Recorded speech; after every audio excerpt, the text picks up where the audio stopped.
Hello everyone, welcome back to my channel Crafty Concepts with Erin. I'm Erin, and if you are new here, then welcome. I upload a new scrapbook video every Tuesday and Friday. So if you love scrapbooking, then you're going to want to hit that subscribe button if you like what you see today. We also do cards here on this channel, but today I have a scrapbook layout featuring the Boo Crew special from Close to My Heart. As you can see, this is a very fun and whimsical Halloween inspired paper pack.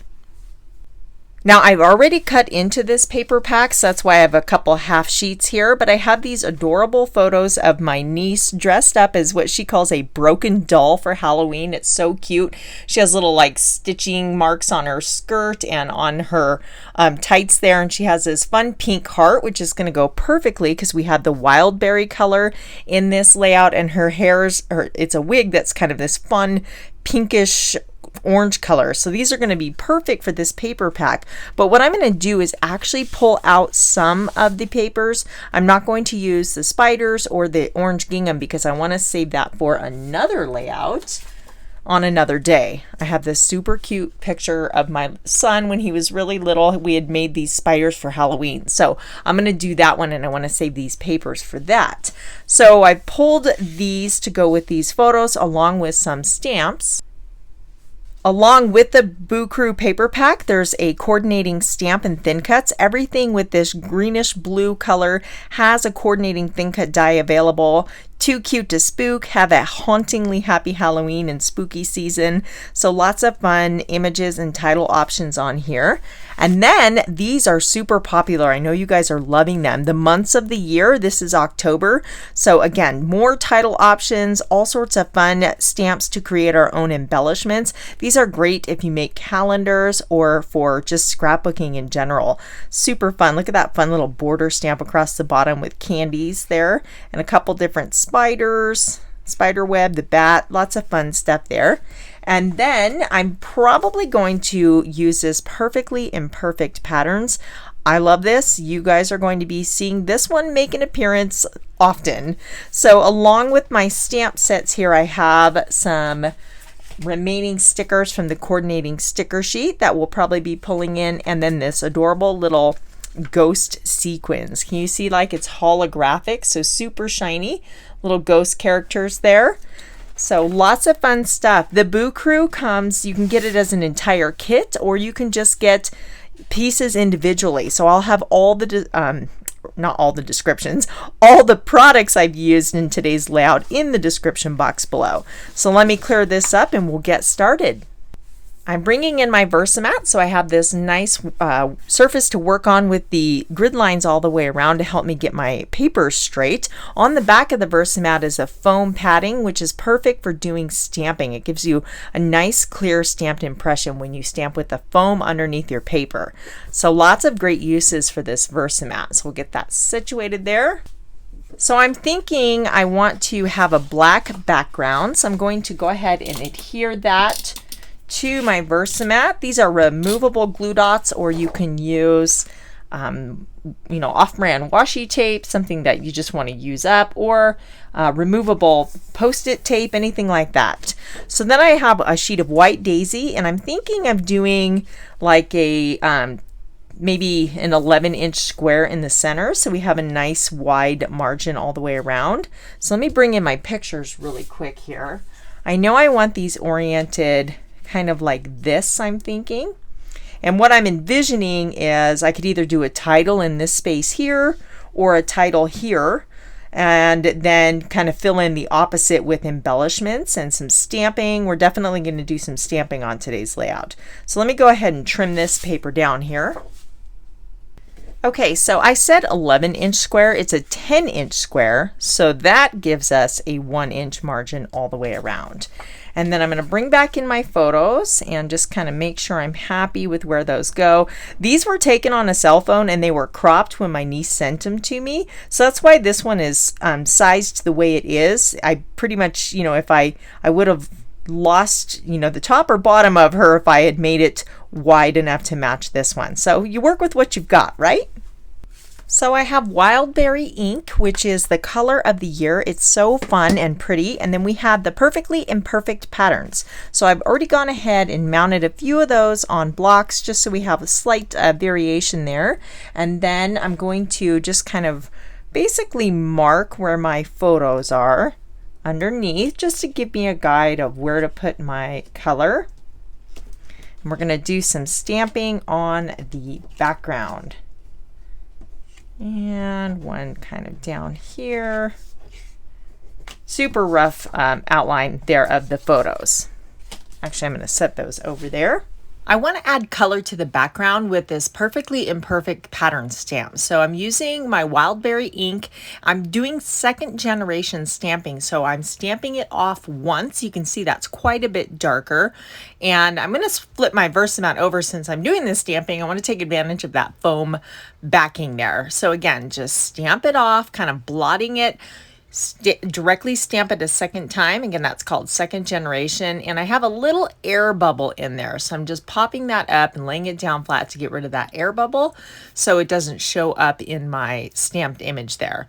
I'm switching to the other little ink blot or watercolor spot, whatever you want to call this, just so we have some variation. And I want to put my photos down to make sure I'm happy with the placement of color. I don't know if you had a chance to see my little fish layout with my son swimming in the koi pond. I did a ink smushing or some ink smushing with the packaging technique on that layout, and it kind of is a similar idea to what we're doing here.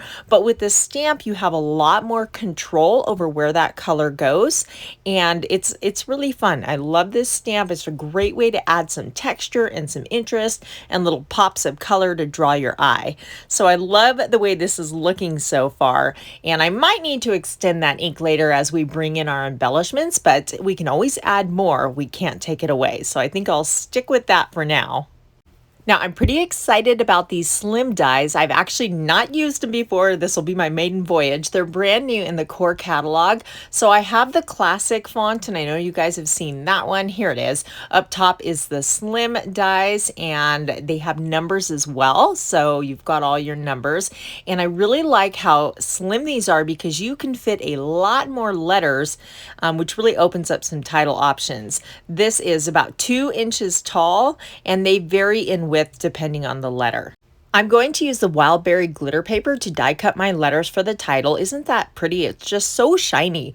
And this is very clean glitter paper. I mean, if you really aggressively rub it or scratch it, you can get some glitter off, but all in all, it's very minimal with the glitter shedding. So I know that's a definite plus.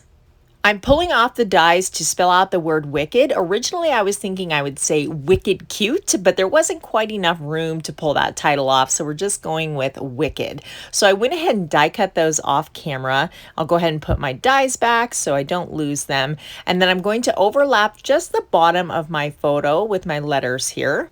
Aren't those just so sparkly and fun? Now, one tip I'm going to give you, when you're adhering your titles, make sure you're spelling your word right. My C was missing, and so when I found it, I slid it into the wrong place. Don't worry, I catch it before I adhere it down, but I had to laugh at myself. Make sure you got your spelling in order. I want to add some pattern paper, so I have this black and white star pattern here. I'm going to mat my photo on that. I'll slide those out of the way because I want to bring in some stamping. Now, from the October months of the year stamp, there's that cute little corner spider web. I'm going to grab my black ink, and what's fun about this little stamp is you can use it just as a corner, or you can keep going all the way around and make yourself a circle. So I want 180 degrees, so I'm going to stamp that right there, and then we'll give it a quarter turn, ink it up again, and it lines up super easily. Give it a good press, and there we have a half circle for our spider web. So it looks like it's coming out from behind the photo. I am going to repeat that, but before I do, I want to add some black ink to this picture since it didn't have a photo mat. It was just kind of disappearing into the background. A little black ink, and it makes a big impact and just gives it a little definition. So I love to have those little ink blending tools, and they're super handy. I have one foam for each color, and it's great for inking up your edges of your paper or photos or whatever it is you want to add color to. I'm repeating the little spider web here on the left-hand side. Again, we're just going to do a semicircle. I have to tell you, I'm a huge fan of stamping on my layouts. I think it's just so versatile and adds so much to your layouts. I mean, stamping directly on the background or stamping and cutting them out for embellishments. I just think it's a lot of fun. So this is where I realized that I had misspelled my word, and so I'm putting that in the right order, thankfully. And I have a few stickers from the coordinating sticker sheet. This one's so cute. It says, "If you've got it, haunt it." And I want to mount that on more of that wild berry glitter paper because I wanted to repeat that somewhere else on the layout besides the title. There's a little arrow that I'm going to just point right towards the photo there, and this little guy is going to go up there somewhere. So these are new also. These are the buildable tags from the core catalog, and you can see you can make a little pocket there. There's all sorts of different tags and bits and pieces that you can mix and match, hence the name buildable tags. Or you can just use the tags by themselves. So you guys have seen me use the tabs and tags thin cuts quite a bit. These are larger than those, so it's nice to have variety. And then there are some tags in the same set that are smaller as well. So I've inked up the edge and I'm sanding that just to add some character to this tag, and I'm going to slide it behind my photos so it's a place for my embellishments. I like to do this a lot. I just really think it's a great place to have an embellishment cluster. That side was a little too dark, so I'm flipping it over to the lighter shade of Ballerina. And I've cut this little tiny tag that is part of the die cut set. And then from the pattern paper, I've cut these words right out of here, the opposite side of that star paper. And there's all sorts of like Halloween related phrases in here. So they're fun just to scatter about the page. They add to the journaling and help kind of tell the story. These say "Stay a Spell," "Candy Day," and "Chills." And I like that we have different colors to work with here. I'm sticking with the pink and black and didn't want to add any of the orange color because I didn't have it anywhere else on the layout. So I am going to add one more spider web down to the bottom here. I like to do things in odd numbers, especially 3. That seems to be the magic number. So I wanted that third spider web to create that visual triangle. And then we'll put our letters back in place. And I'm also going to add more of the wild berry color. I just want it a little bit more on the top of the photo on the left hand side. So I'll just lift that up, and remember we're doing second generation stamping, so I blotted it off once and then we use the second stamp without re-inking it right onto the paper. It's like having 2 colors in one, right? So you have the true wild berry shade and then you have a shade lighter. So I'm also going to layer it right over that spider web there because I think it looks cool peeking through the spider web. I have to show you, if you ever lose dies, check on your magnetic cases. They love to stick to these cases. So if they're on your desk and then you pick your ink pad up, you're like, where did my die go? Go check your ink pads. That's probably where it is.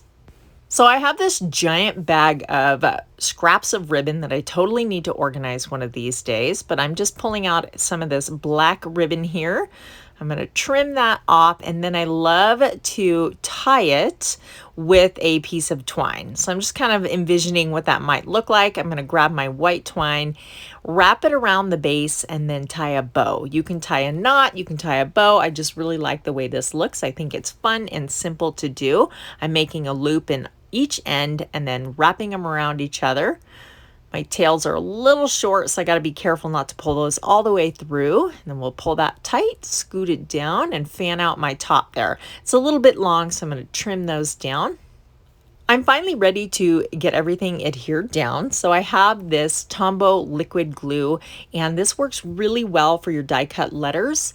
It does dry nice and clear, goes on clear, and it gives you a little bit of time. As you can see, I'm just eyeballing it. I didn't throw down a T-square ruler or anything like that. I probably should have.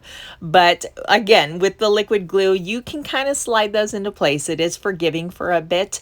So if they're crooked, you can pick it up or just kind of slide it with your finger and get those lined up. So just give everything a good press, and that looks good.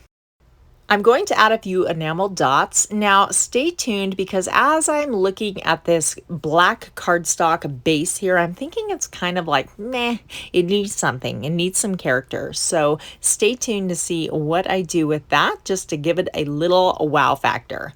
I'm adding a few of these enamel dots in the top cluster, and then to each spider web on the left and on the bottom of the page.